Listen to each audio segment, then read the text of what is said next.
Ang pagtatrabaho. Yan po ang palitang Middle East ni Florante Catano.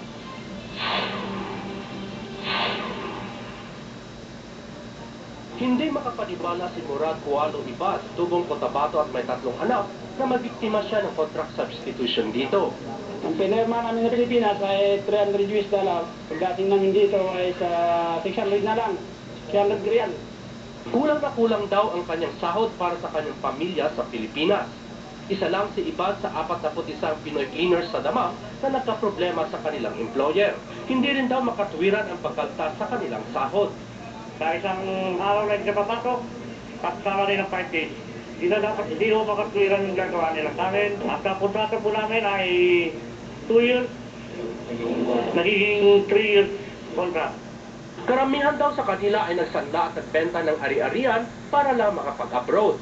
Naibinta ko na yung kalabaw ko dahil sa sinabi ko sa pag-abroad. Isang lako pati lupa namin. Inareklamo rin nila ang pagbayad ng mataas na agency fee mula 14,000 hanggang 30,000 pesos na dapat ay bayaran nila base sa kanilang isang buwang sweldo na 600 reals o 6,700 pesos. Gusto nila makauwi at makasuhan ang kanilang employer na Al-Zahran Company at ang kanilang agency sa Pilipinas na Al-Arab International Group para ma-blacklist.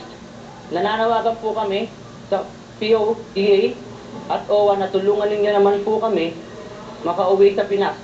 Yung pondo ng OWA ay gamitin ninyo sa amin. Inilapit ng migrante ang kaso ng mga cleaners sa Polo Aero at nangako naman si Labor Arashi Adam Musa na tulungan sila at i-endorso ang kanilang kaso sa POEA. Nagbabalita sa Middle East, Florante Catano, Damam, Saudi Arabia.